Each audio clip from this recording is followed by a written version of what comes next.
Bonjour, donc ici on va faire un exemple d'appliquer notre algorithme de progression dynamique pour le cas particulier des systèmes où on a des états qui peuvent prendre des valeurs discrètes et des actions qui sont discrètes aussi.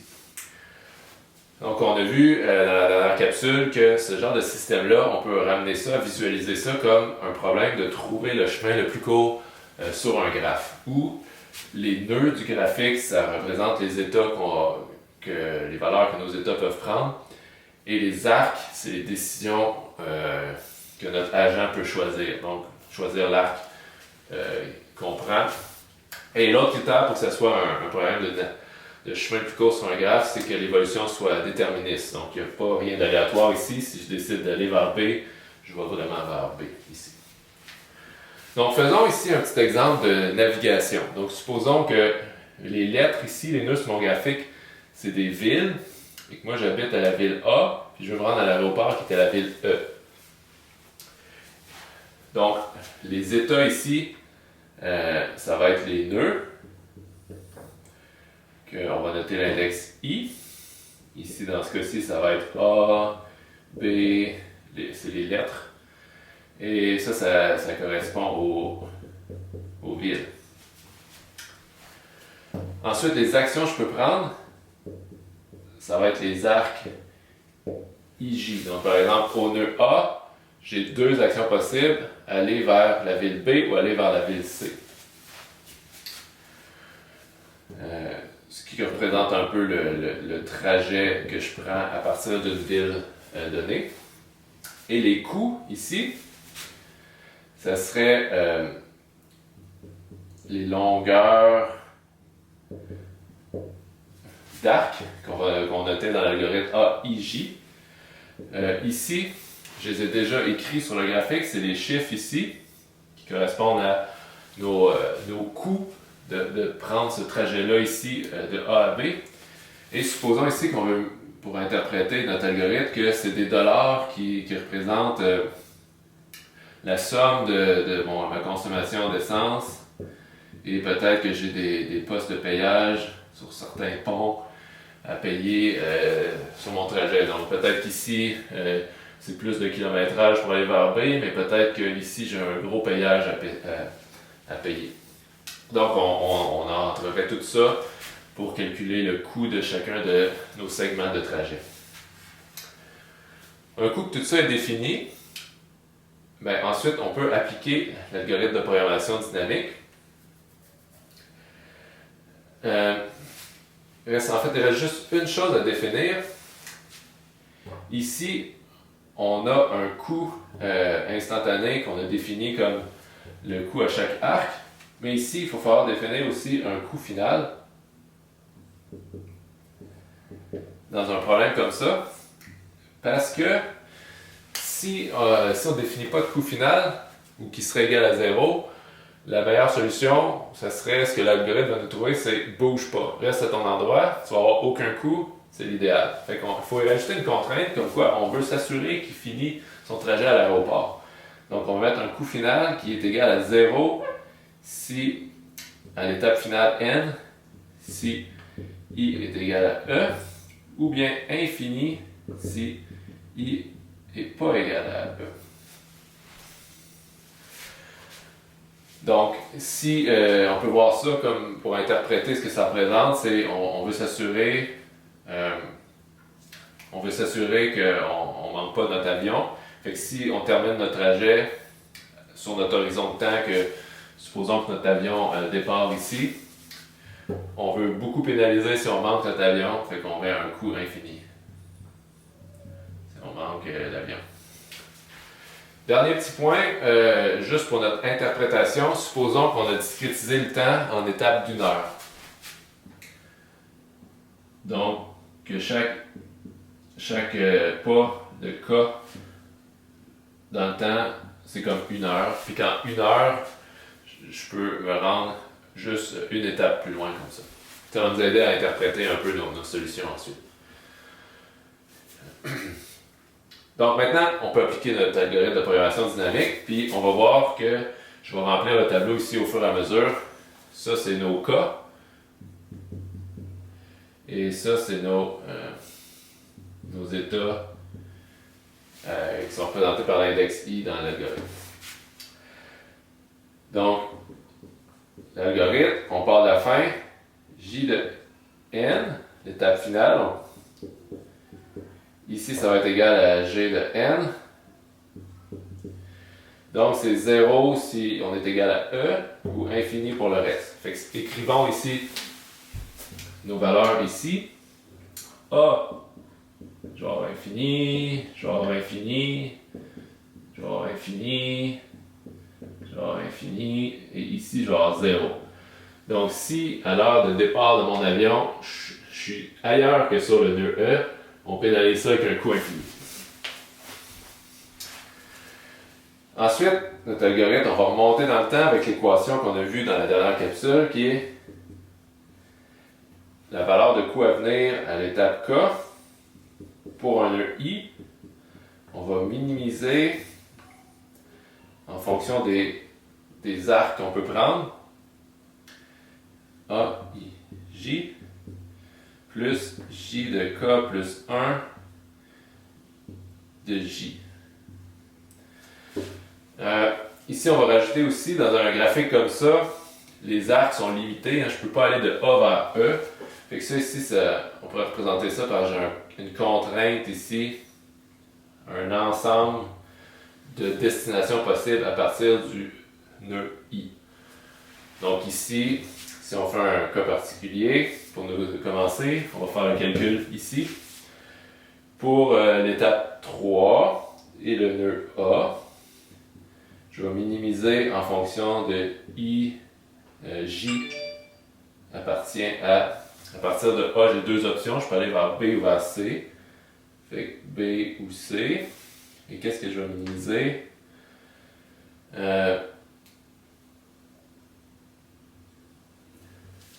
Je vais minimiser, supposons que ça c'est si J égale B, J égale C.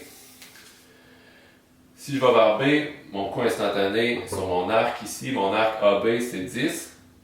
Si je vais vers C, mon coût instantané ici c'est 1.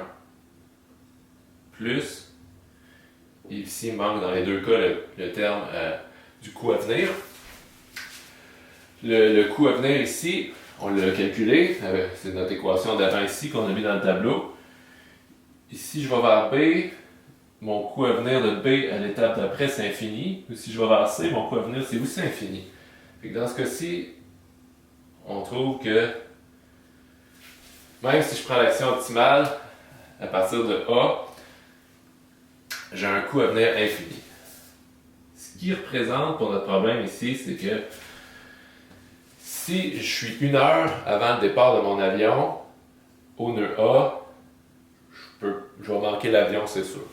Je ne peux pas me rendre au nœud E à temps.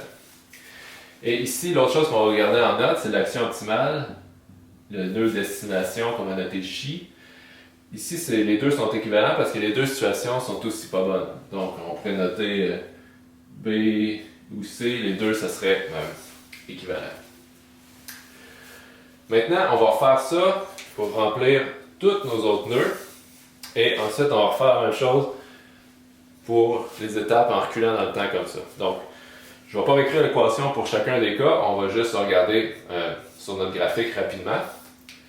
Et parfois, c'est plus visuel si on se note notre coût à venir à chaque étape. Fait que à l'étape actuelle, on a infini partout, sauf ici.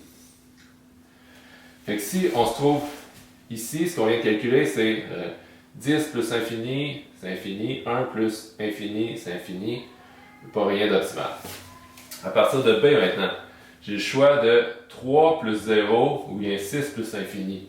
Ce qui est optimal, c'est 3 plus 0, J ça va être égal à 3, avec l'action optimale ici qui est d'aller vers le nœud E. Pour le nœud ici, le nœud C, j'ai 2 plus infini ou 4 plus infini, c'est infini peu importe ce que je fais, avec une action optimale qui est équivalente, les deux sont pas bonnes, d'aller soit vers B ou D. Les deux c'est équivalent. Si on regarde le nœud D ici, j'ai le choix entre 5 plus 0 ou bien 6 plus infini. Bon. Mon optimal, ça va être 5, avec l'action optimale ici, qui va être allée vers E. J en allant vers E.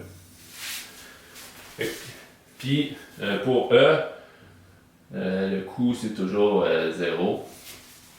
Puis, il n'y a pas vraiment d'action à prendre un coup qu'on est sur E, c'est un nœud spécial, c'est ma destination. Donc, maintenant, ce que je peux faire, c'est que je peux mettre à jour mes chiffres sur mon graphique ici, juste pour que ce soit plus visuel. Ceux qui sont plus infinis maintenant, c'est au nœud B, je suis rendu avec un coût à venir de 3, puis au nœud D, je suis rendu avec un coût à venir de 5. Et maintenant, je refais la même chose. À partir de A, j'ai le choix entre 10 plus 3 ou 1 plus infini. Ah, ici, j'ai une solution qui n'est pas infinie, qui me coûte 13, en prenant le chemin d'aller vers le nœud B. Ensuite, B, j'ai 3 plus 0 ou 6 plus 5. Ma solution ne change pas. Mon coût à venir, c'est encore 3 qui est le meilleur en allant vers E. Ensuite, C, j'ai 3 plus, donc 2 plus 3 ou bien 4 plus 5. Fait que le mieux, ça va être 2 plus 3 égale 5 en allant vers le nœud B. Et le dernier, D. Ici, j'ai deux options. 6 plus 3 ou 5 plus 0. Ma solution ne change pas. C'est encore un coût à venir de 5 en allant vers le nœud E. Mettons à jour nos petits dessins. Ceux qui ont changé, c'était lui. Ici, j'ai un coût à venir de 13. Puis le nœud C, je pense, j'ai un coût à venir maintenant de 5.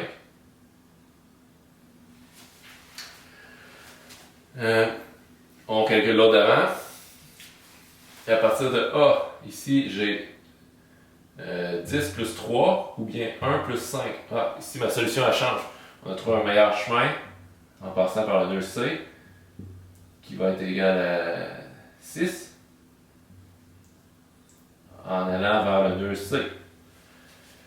À B, la solution ne changera toujours pas. Ça va être 3 en allant vers le nœud E. De C, ici, j'ai encore 2 plus 3 ou 5 plus 5. Ça va être 2 plus 3. 5. J égale B. Puis le nœud D, encore une fois, lui, il ne changera pas. On allant vers E. Et on pourrait répéter l'étape ici. Je vous laisse l'exercice de leur vérifier. Mais ce qu'on se rendrait compte, c'est que pour toutes les étapes subséquentes, il n'y aurait plus de changement dans notre cas ici. Je vais y revenir à ce que ça signifie. À partir de certains points sur un graphe, notre algorithme de programmation dynamique, il va se stabiliser. Comme on a dit dans la dernière capsule, c'est conditionnel à quelques conditions. Donc, entre autres, il faut que notre coût ici soit tout le temps positif. Il ne faut pas qu'il y ait moyen de faire de l'argent en faisant un cycle sur le chemin, par exemple. Donc, ici, on a fini de calculer notre algorithme. Puis, au bout de la ligne, ce qu'on obtient, c'est que si on remonte dans le temps, supposons que j'ai infiniment de temps pour me rendre à l'aéroport, on a la solution ici qui correspond à j'ai pas de contrainte de temps. Je peux faire autant d'étapes que je veux. Donc ça nous donnerait une loi de commande qu'on pourrait écrire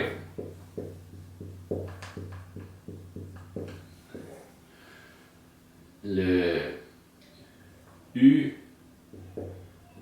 c'est une fonction, l'action optimale à prendre, ça va être la fonction optimale en fonction de l'état, qui dans notre cas particulier ici, on va avoir une fonction par partie, si I égale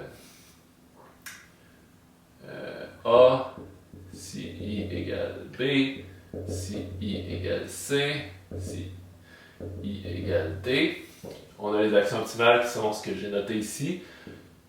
Ici, on va aller vers C. Ici, on va aller vers E. Ici, on va aller vers B. Et ici, on va aller vers E.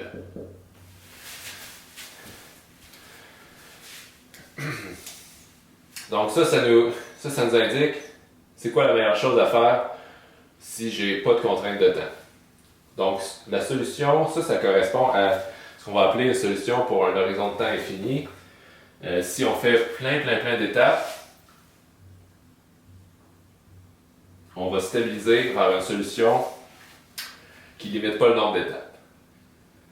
Donc si on regarde un trajet en suivant cette loi de commande-là, qui représente les meilleures choses à faire si je n'ai pas de contrainte de temps, ce serait je débute à A. À A, je vais prendre l'action d'aller vers C.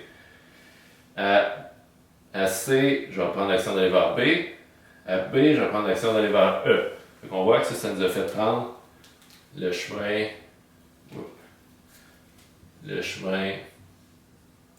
qui était le plus court ici, en suivant notre loi de commande optimale.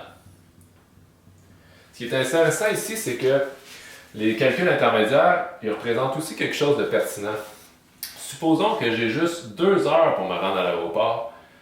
Alors, la meilleure chose à faire, ça va être en fait de regarder la solution ici. Parce que si j'ai juste 2 heures, on voit que la différence par rapport à cette solution-là, c'est que il y a juste pour le nœud A que plutôt que m'envoyer ici, faire un trajet en 3 heures, qui me coûte moins cher, la solution à n-2, ça va être plutôt de faire le trajet plus rapide, mais qui me coûte un peu plus cher, pour éviter, parce que si je ferais ce trajet-là, j'arriverais en retard à l'aéroport. J'aurais un coût infini ici, j'aurais manqué mon avion après 2 étapes. Donc, on va voir que dans certains cas, ça va être intéressant d'avoir un horizon de temps fini et de calculer des solutions qui dépendent de l'étape actuelle. Et dans d'autres situations, on va plus chercher à aller calculer un horizon de temps infini où on suppose qu'on a autant de temps ou d'étapes qu'on a sur notre horizon devant nous. Et chose intéressante ici, c'est qu'en plus de calculer c'est quoi nos actions optimales, donc notre loi de commande, on a aussi l'information à ça va être quoi le coût total de notre trajet pour chacun des nœuds ou des états qu'on peut se retrouver ici au début.